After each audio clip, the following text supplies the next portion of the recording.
retourne avec l'affaire Jessica Redden. On passe au chapitre 8. Mendocitos, Congo Bay, la Barbade. Nancy Fence posa les pieds sur l'asphalte tiède du petit terrain d'atterrissage pour hélicoptère, non loin d'une immense villa, propriété privée, perdue dans une végétation très dense, surplombant Congo Bay, au pied de Bath Beach. Personne à des kilomètres. Évidemment, à cette heure avancée de la nuit, rien à admirer des alentours magnifiques, mais elle est déjà ravie de se trouver sur cette île et de quitter un peu Boston. Son sac à main à l'épaule, elle ferma les yeux et respira à plein poumon l'air iodé. La thérapeute est jeune, 35 ans, grande taille, très mince, rousse, qui dégage une franche sympathie campagnarde. Pour Mike Corner, qui est avec elle depuis qu'il est allé la sortir de son lit, être enfin à destination est un soulagement. Non pas qu'elle soit repoussante, son côté guindé, surfait, avec tailleur impeccable, genre secrétaire coincé, et moustillé à l'occasion. Mais c'est surtout qu'il n'en peut plus de l'entendre parler. Ce qu'elle n'a pas arrêté de faire. Un véritable moulin à paroles. Scantoni s'est bien tenu de lui souffler une mot.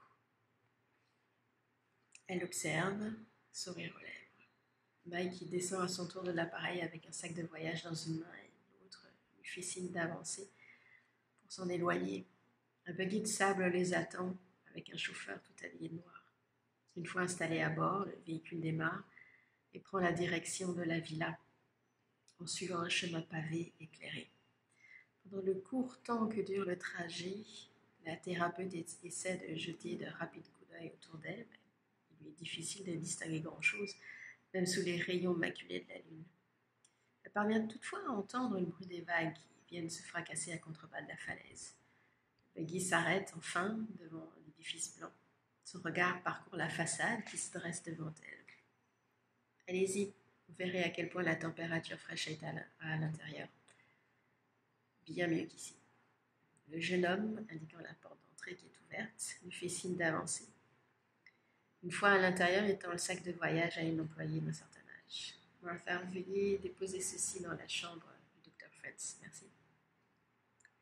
Jamais je n'aurais pensé que l'FBI puisse en avoir possession de telle splendeur. Nancy était visiblement ébahie par le hall d'entrée en marbre blanc avec un immense escalier de côté qui mène à l'étage supérieur. Ça ne pourrait pas plus être tiré d'un film d'aventure. Nous sommes pleins de surprises. Où serait le mystère si le public connaissait tout nous?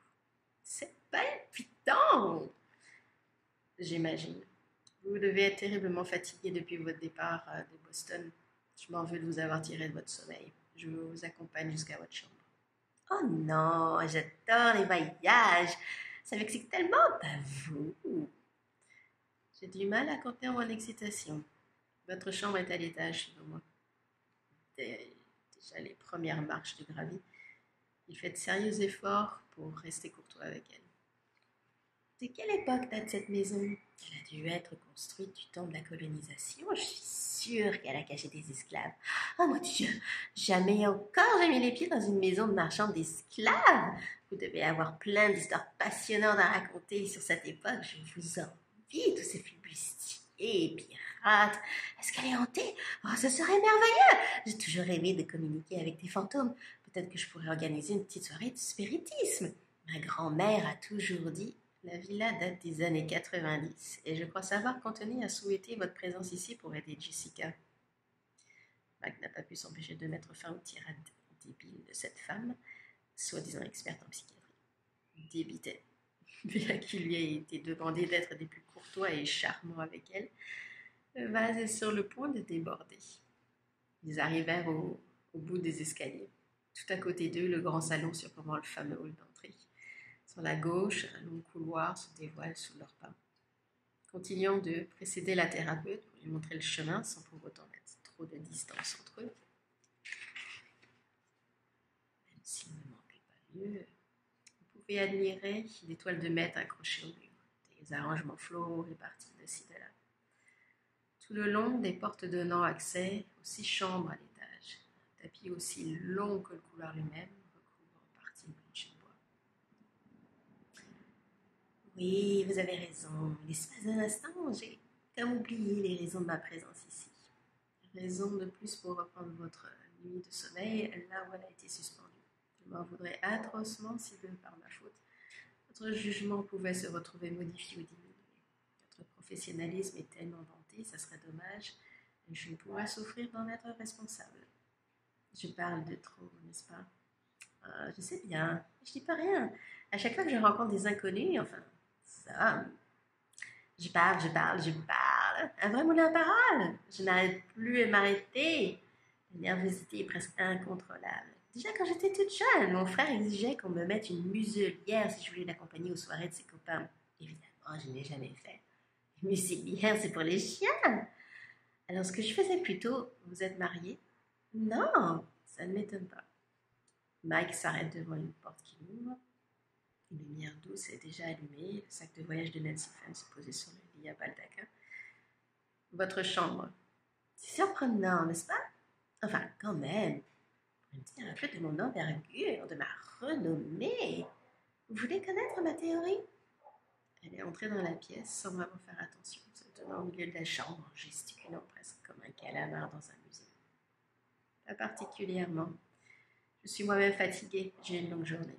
Il est resté sur le pas de la porte, se disant s'il entrait, il n'en ressortirait plus. Le thérapeute finit par se rendre compte que le jeune homme tenait déjà la poignée de la porte, prêt à la refermer. Il marque une pause tout en le transperçant avec ses petits yeux. Mais n'êtes pas très bavard, vous. Vous écoutez prend beaucoup d'énergie, j'en ai peur. J'aime bien votre sens de l'humour. Vous avez dit que vous êtes sur la même affaire que l'agent Mason, c'est ça? Pourquoi est-ce que je ne vous ai jamais rencontré avant aujourd'hui? J'imagine qu'Anthony voulait vous garder pour lui tout seul. Et ça à l'occasion. Nancy éclate de rire, sincèrement amusée de la remarque qui lui a flatté. Possible. Ah, je vous aime bien, Mike. Est-ce que vous voulez en parler? Il s'est assis sur un coin du lit, jambes croisées, l'observant avec attention. Du fait que vous m'aimez bien, il ne comprend pas vraiment où elle veut en venir. Vous êtes un petit coquin. Non, je fais allusion au fait que vous devez vous sentir relégué par l'agent Mason. Ça doit être frustrant d'être le dernier, non? Est-ce que ça vous empêche de bien faire votre travail? Vous êtes probablement plein de rancune, de colère envers lui et vos patrons. Faut pas, Mike, c'est mauvais pour votre pancréas. Il la regarde interdit, exaspéré, silencieux, prenant tant bien que mal discrètement une grande inspiration pour essayer de se calmer. J'en vois beaucoup des gens comme vous dans mon cabinet. Une enfance difficile, un travail qui ne vous convient pas, une famille des enfants qui vous bouffent votre temps, un patron que vous réveillez trembler à longueur de journée. La vie est difficile, mais vous devez garder le cap. Regardez-moi, est-ce que mon handicap m'empêche de vivre ou de travailler? Il se retient bien de répondre à cette question. Bien sûr que non. D'ailleurs, je me sens moins nerveuse avec vous. Vous avez remarqué? Nancy se lève brusquement du lit, toute excitée. Je ne parle presque plus autant. Je suis contente qu'on ait eu cette conversation. Ne vous inquiétez pas, ça restera entre nous. Vous m'enlevez les mots de la bouche. Vous êtes vraiment trop fort pour moi. Je ne sais pas, mais ne me remerciez pas.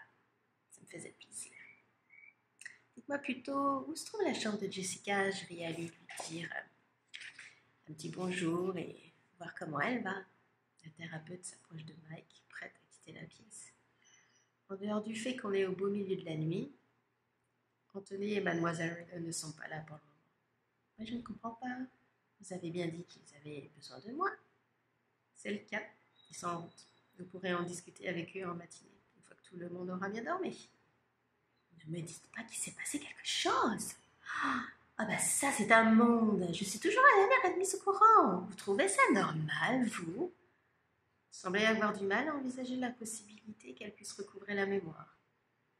Ne me dites pas de bêtises. Bien sûr que je lui souhaite. Dieu sait à quel point cette pauvre fille en a besoin. Je serais bien étonnée d'une telle réaction. Son cerveau est en miettes. Le jeune homme se retient à répliquer à cette soi-disant thérapeute qui se tient devant lui. Alors que la colère et l'agacement s'emparent de plus en plus de lui, il se souvient qu'Anthony lui a demandé d'être avec Nancy Fence. Aussi agréable qu'une fourrure peut être